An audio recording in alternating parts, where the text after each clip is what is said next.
Los corresponsales, un programa dedicado a observar la imagen que tiene México fuera de nuestras fronteras. Una conversación con los periodistas extranjeros que todos los días reportan sobre el país en los medios internacionales. El seminario británico The Economist publicó recientemente un reporte especial sobre la ambigüedad del poder que los Estados Unidos tienen en la actualidad sobre el sistema internacional. Llamó a esta pieza The Sticky Superpower, algo así como la superpotencia que resiste. Todos los datos económicos indican que China va emergiendo como el futuro centro hegemónico del globo. Y sin embargo, el declive estadounidense no es tan pronunciado como los profetas anunciaron desde hace varias décadas. Para hablar de esta pieza interesante de periodismo, a propósito de la transición del poder mundial entre los Estados Unidos y China, hoy por la noche invitamos a Adam Burns, corresponsal precisamente de The Economist en México. Soy Ricardo Rafael y esto es Los Corresponsales. La compañía alemana Germanwings realizaba el trayecto de Barcelona a Düsseldorf. Y más allá de las largas colas, los consumidores del área metropolitana de Caracas denuncian. Não resistiu aos tiros que levou no peito e na barriga. The markets in China were open for just minutes on Thursday before an automated mechanism halted trading for the day. Chinese officials quickly tried to ease jitters by announcing they would suspend use of the new circuit breaker meant to prevent panic selling. Some suggest it may be doing the opposite. Regulators also confirmed they would extend by 3 months a 6-month ban on major shareholders selling their stock in large companies. Beyond China's borders, many wondered what market instability in the world's second largest economy might mean for the rest of the globe. That is the trick, is trying to interpret what the weakness of Chinese share prices really is telling us about what's going on in China. Many are now watching what will happen with China's currency, the renminbi. The Chinese central bank has been allowing the renminbi's official value to decline steadily. Some say it's an indication that the government's efforts to shift the economy more towards a consumption-based one may not be working as well as Beijing would like them to. And since China accounts for a sixth of the global economy, investors say that is a cause for concern. Adam Burns, nice to have you here at Los Corresponsales. Thank you very much for having me. You work for a leading publication worldwide. The Economist is now dedicating more and more pages to Asia and most of all to China. Mm-hmm. Recently, I said it before, you published a piece, The Sticky Superpower. It's a kind of a strong statement of the editors of The Economist. I would like to know what were the reasons, the choices, the ideas behind this statement of The Economist. I think it's essentially that we're trying to counteract the idea, to some extent, that China is the big superpower up there with America. In some ways, that has been a growing trend among financial economic conversations, that China is, we're living in a Chinese age, that China is the great exporter, China is the great trader, China has 1 billion people. How can America compete? And our point is really to say, hold on, there is much about being a superpower beyond this. And on the main criteria, financial, America wins hands down. America has the dollar. It's the ace in its pocket. And as long as it has the dollar and China has the yuan, then in some ways there is only one superpower. So after 70 years of superpowerdom, America still retains that title. Wouldn't have been better a different title, like, I don't know, China is coming, but not yet? I'm not sure it would be such a good headline, but it is true. I think in some ways, though, because China is coming, but not yet, is in a way what people do think. So we were trying to, I think, run counter to that, saying China is coming, yes, it is, because it has the people, it has the export, it has the labor force, in the millions. It has advantages that America doesn't have. But because essentially America has its dollar, has a system of law that is trusted, has a slightly less opaque system of government. There are many reasons why while investors around the world still prefer to invest in the dollar, and it makes sense as much as anything to have a single dominant currency. There are many good reasons for a single dominant currency. This interpretation. I mean, what would be what makes the U.S. power sticky? It's democracy, it's institutions, market, it's leading. I think you probably mentioned many things that are part of it. I think a lot of these sort of issues revolve around faith in institutions. It's very hard to be the dominant player in a financial market, in a global market, if people do not have faith in your institutions, if they do not believe that the rule of law in your country is going to be thoroughly observed, if they do not have sort of clarity possibly as to the way your government is thinking, the way your government might act. These are advantages, these are things that America has that China doesn't. I mean, in August, China devalued the yuan by 3%. Stock markets around the world collapsed a bit. And the Great Fall of China, we called it on our cover. And there's still some lack of certainty as to why that happened. Was it an attempt to boost Chinese exports?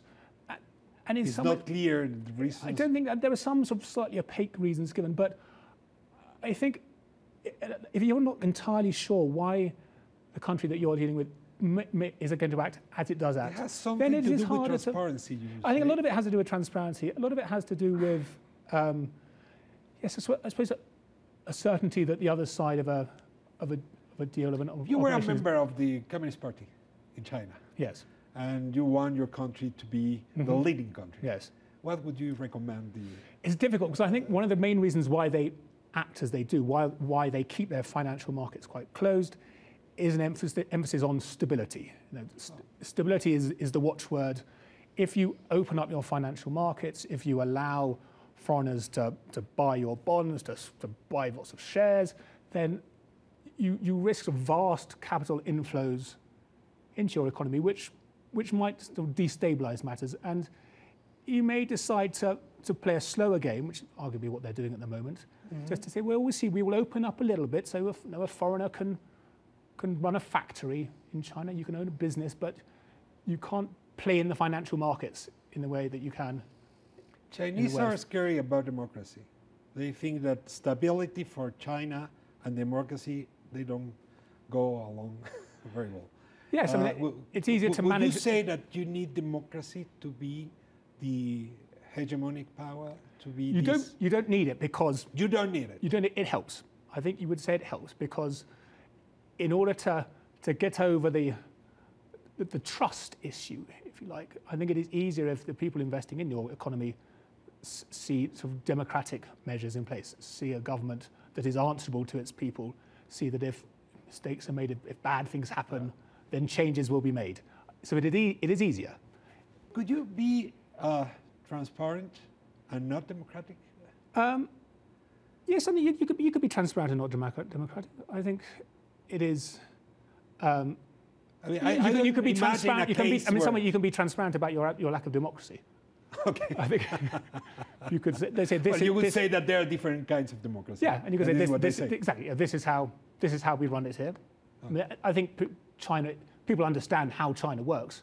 Power transition the last time between Germany, Great Britain, and the United States happened smoothly.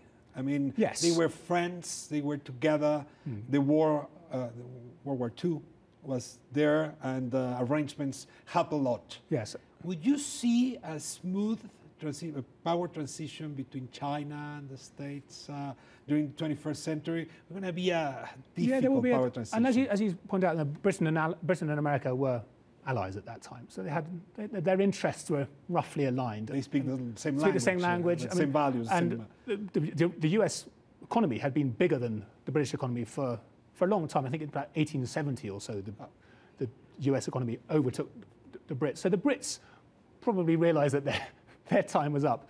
Whereas America and China at the moment, as you say, they're competing. And Americans haven't realised that. Their time is not up. No, you listen to Hillary Clinton said recently that America still needs to lead. Donald Trump is very keen that America should reassume its position of leadership. There is no sense in America of a willingness to take a backseat, to say, China, this is your time. And allies are important.